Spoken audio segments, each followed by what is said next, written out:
would say believe in your direction and do it. Spend less time talking about it and more time trying to like perfect it and put it out there. And you know, if there's fire, the kids will sniff it out. They always do, and they'll turn you all the way up if they feel like that's where you belong. That's all. So all you have to do is be true to your craft, and they see that. When they see you going inward and being proud of who you are and what you are, and you know there's some good intention, they're gonna support you. It's a numbers game though, right? 7 billion people on the planet, less than a third online. You know, that's a pretty significant number, which raises the odds for you to become heard. You know, 8 times 6, I'm getting in there. Whatever mathematic equation you got to figure out to get yourself in there, get yourself the fuck in there. When you really give a fuck, you're going to get in there. That's the way of the world. The world is mean like that, man. It's a numbers game. And even beyond producing, it's a numbers game. You have to higher your probability of winning and being successful. It's not going to just fall in your lap. So I say, you know, do what you got to do. I ain't saying put on the fucking mascot suit. I'm not saying, you know, or jump around, or I'm not saying you gotta do, you know, you don't gotta put on no chicken uniform and tap dance in front of nobody, but you have to try your hand. You gotta do it. I say being original is really important in this game, man. Like I said, that's why nobody can't fuck with Timberland. Nobody can't fuck with Kanye. Nobody can't fuck with Jay Dilla. Jay Dilla is like one of the illest niggas to me. Because he don't give a fuck. He's not afraid. It's not about a dollar. It's about the creativity. The money will come. That's what you have to remember. So, as Chad said before, don't be afraid when you are inspired or touched by some sort of music to go in and investigate and realize what really hurt you about it. Because that might be your sound speaking to you, and you don't even know it.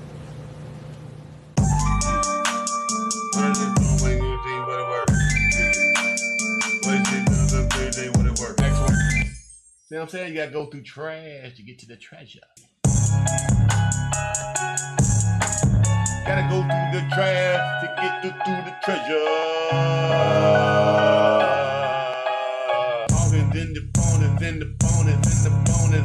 Genuine person that's a hard-working individual, and I got this out the mud. Like, nothing was handed to me. I had to work for anything I ever got put into. You know what I'm saying?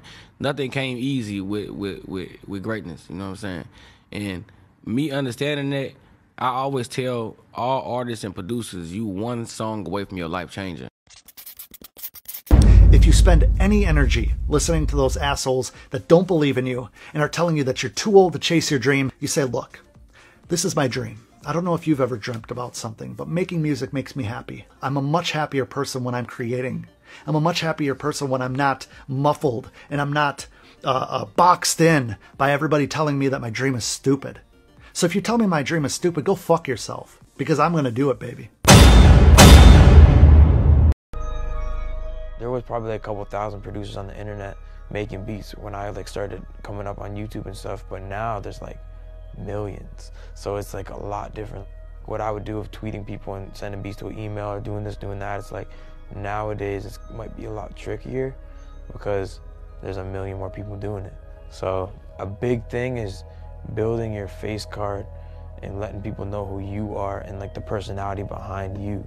It's like you gotta get in front of people. That's the main thing.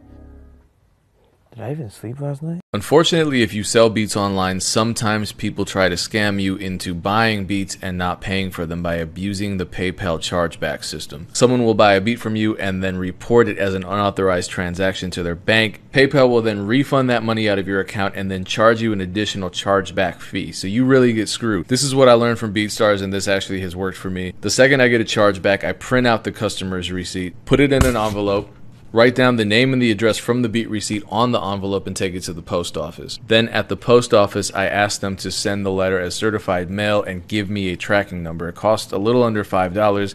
I get the tracking number with the receipt, and you can write off these shipping fees on your taxes. And then I enter the tracking number into PayPal, thereby forcing PayPal to treat my beat as not a digital product, but a physical product, and fulfilling their seller protection requirements. And that's allowed me to win these cases. It does take time, it does take a little bit of money, but if something like this does happen to you, this is how you protect yourself. Most important quality when you're making music is finishing music. I don't care how great you are at sound design if you can't finish the record. Sure, you might spend a year, 3 years, 5 years making this one song, hoping that bam, it's gonna make you gigantic. But hey, assume that that's not gonna happen, all right? If you put all your eggs into that one basket and it doesn't work out, you just wasted all that time. So make a lot of music, sign a lot of music, and even if you do have that big hit, the fans are going to want more. They're going to want to keep hearing new stuff. So get in a routine of finishing music. That's the key. Exceptional outcomes require exceptional behaviors. There's a lot of people out there, they keep doing the same old thing and they expect a different result. That's not how this works. If you want to have new results, new successes, and get to that next level, you have to be doing new things. You have to change your routine. You have to be doing more. You want exceptional outcomes, you have to have exceptional behaviors. All right, we artists. Do you want to paint a Picasso or a stop sign? Picasso is a painting that people may not know for years how valuable it is. It's limited amounts of them.